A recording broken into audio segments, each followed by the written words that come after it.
요즘 시장을 보면 매우 불안한 것이 있습니다. 정상이라면 돈이 많이 풀리면 금리가 내려가고 금리가 내려가면 부동산과 주식 같은 자산이 들썩이는 게 일반적인 흐름입니다. 그런데 어떤 시기에는 돈이 풀리는데도 금리가 잘 안 내려가거나 오히려 시장 금리가 올라가기도 합니다.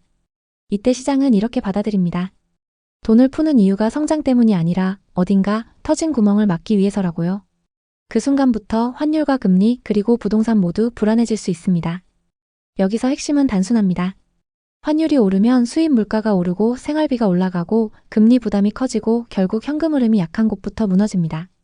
그리고 한국 부동산에서 현금 흐름이 약한 곳의 대표가 무엇이냐면 분양이 잘 안 되는 지방의 미분양과 이자를 겨우 버티는 프로젝트 파이낸싱 그리고 전세 레버리지로 굴러가던 구조입니다.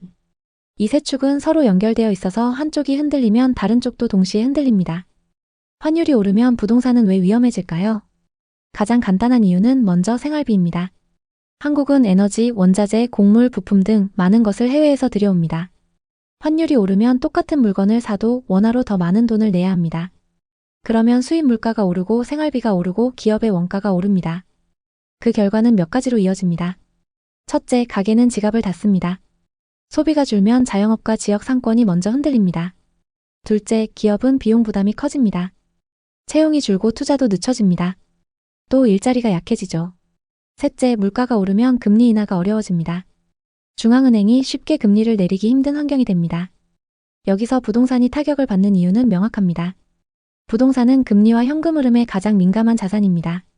금리가 낮으면 버티기가 쉽고 금리가 높으면 버티기가 어렵습니다. 환율 상승은 물가를 통해 금리를 자극하고 고금리는 영끌 투자자들의 삶을 어렵게 만듭니다. 부동산 시장에서 환율과 금리로 인해 가장 먼저 터질 수 있는 뇌관은 PF입니다. PF는 건설 프로젝트에 들어가는 돈을 빌려서 사업을 진행하는 방식입니다. 땅을 사고 인허가를 받고 공사를 하고 분양으로 돈을 회수하는 구조입니다. 이 구조가 탄탄하게 버티려면 딱 두 가지가 필요합니다. 분양이 잘 되어야 하고 금융 비용이 감당 가능한 수준이어야 합니다. 그런데 금리가 높아지면 이자 부담이 커지고 분양이 안 되면 현금이 들어오지 않습니다. 현금이 안 들어오는데 이자는 매달 나갑니다. 그러면 사업장은 점점 버티기 힘들어지겠죠. 여기서 중요한 것은 시간이 지나면 더 위험해진다는 점입니다. 초기에는 땅을 팔면 원금의 상당 부분을 회수할 수 있고 손실도 통제할 수 있습니다. 그런데 몇 년 동안 이자만 내며 버티면 땅값이 떨어지고 분양이 안 되며 공사비까지 올라가면 결국 땅을 팔아도 마이너스가 됩니다. 그 순간부터는 단순한 유동성 문제가 아니라 사실상 부실이 됩니다. 이런 사업장이 늘어나면 어떤 일이 벌어질까요?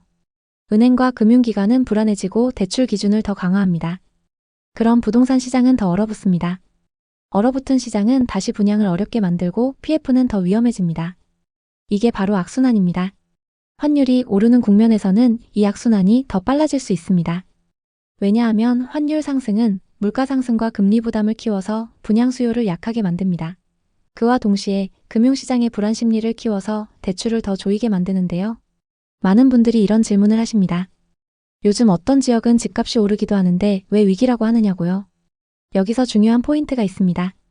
일부 지역의 부동산 가격이 오른다고 해서 전체 시장이 탄탄해지는 것은 아닙니다. 오히려 위기 초기에는 자금이 안전하다고 느끼는 곳으로 몰리면서 특정 지역만 오르는 현상이 나타나기도 합니다. 이때 더 위험한 것은 이런 것입니다. 특정 지역 집값이 오르는데도 시장 전체 금리가 내려가지 않거나 대출이 더 조여지는 상황입니다. 지금의 상황과 비슷한 거죠. 이건 시장이 이렇게 말하는 것과 비슷합니다. 일부 인기 지역은 버텨도 전체 구조는 불안하다. 그러니 돈의 가격을 더 받겠다. 그 순간부터 시장은 양극화가 심해집니다. 상위 지역과 좋은 자산은 살아남고 나머지는 급격히 떨어집니다. 지방의 미분양과 중공후 미분양이 쌓이는 이유도 이 흐름과 맞닿아 있습니다. 부동산 시장에서 또 하나의 연결고리는 전세입니다. 전세는 집값이 오르거나 버틴다는 전제를 깔고 돌아가던 구조였습니다. 집주인은 전세금을 돌려주기 어렵지 않다고 믿고 임차인도 전세가 비교적 안전하다고 믿으며 전세가 유지되었습니다.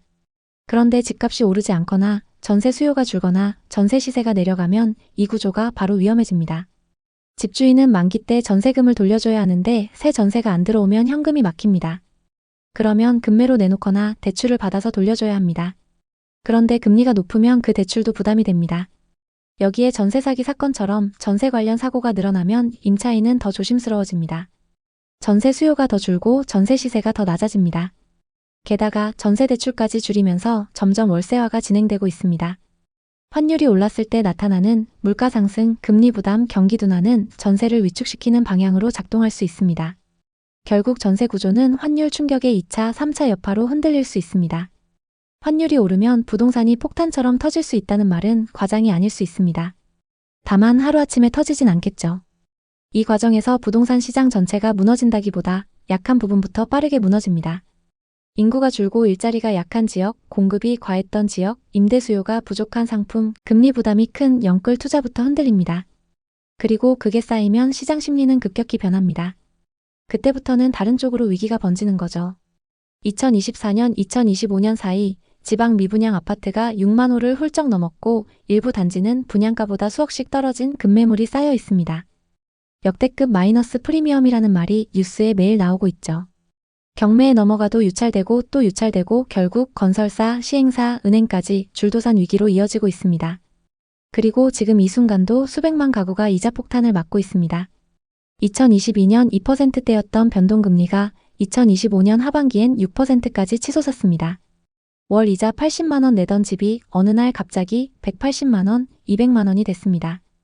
한 달 수입의 절반 이상이 이자로 나가면서 대출 갭이 100만 원, 200만 원씩 생기는 가구가 속출하고 있어요.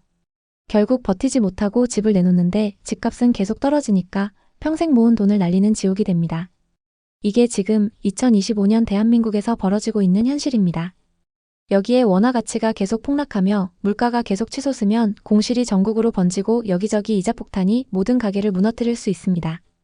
2025년 현재 한국 경제를 둘러싼 불안 신호들이 곳곳에서 감지됩니다. 산업연구원은 올해 성장률을 1% 수준으로 전망하고 있습니다. 반도체와 자동차라는 두 축이 있지만 경제 전반이 흔들리고 있으며 원달러 환율이 1,470원을 넘으면서 원화 가치가 계속 하락하고 있습니다. 그런데 진짜 심각한 문제는 국내에 있습니다. 부동산 프로젝트 파이낸싱, 즉 PF 부실입니다. 건설사들이 개발을 위해 빌린 돈이 제대로 회수되지 않으면서 저축은행을 시작으로 제2금융권 전체가 흔들릴 수 있는 상황입니다. 전문가들은 부실 규모가 수십조 원에 이를 수 있다고 경고합니다. 1997년 IMF 때 종합금융사들이 줄도산했던 것과 똑같은 그림이 나올 수 있습니다. 가계부채도 여전히 시한폭탄 같습니다. 약 1,800조에 달하는 가계부채, GDP 대비 비율은 세계 최고 수준입니다. 지난 몇 년간 급격한 금리 인상으로 변동금리 대출을 받은 사람들은 이자 부담이 2배 가까이 뛰는 충격을 겪었습니다. 집값은 떨어지는데 이자는 치솟으니 버티지 못하고 집을 내놓는 사람들이 급증하고 있습니다. 이 연쇄 반응이 퍼지면 부동산 시장 전체가 무너질 수 있습니다. 국가 경제는 실물이 아니라 신뢰로 돌아갑니다. 돈이 가치, 은행에 대한 믿음, 정부의 약속이 깨지는 순간 안전해 보이던 시스템이 순식간에 연쇄 붕괴합니다. 해외 국가들이 파산 위기에 처했던 모든 과정은 놀라울 만큼 비슷했습니다. 외채가 쌓이고 외국 자본이 빠져나가고 통화 가치가 폭락하고 수입품 가격이 치솟고 은행이 예금 인출을 막고 결국 모두 빈곤층으로 한 번에 추락했습니다.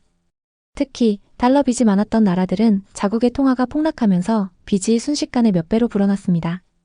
원래 갚을 수 있던 돈이 하루아침에 감당 불가능해졌고 기업 도산, 은행 부실, 경제 마비로 이어졌습니다. 지금 한국 기업들 중에도 외화 부채를 안고 있는 곳이 수두룩합니다. 한국은 에너지와 식량을 거의 100% 수입에 의존합니다. 외화가 마르거나 글로벌 공급망이 한 번만 흔들려도 물가가 치솟는 상황이 현실이 될 수 있습니다.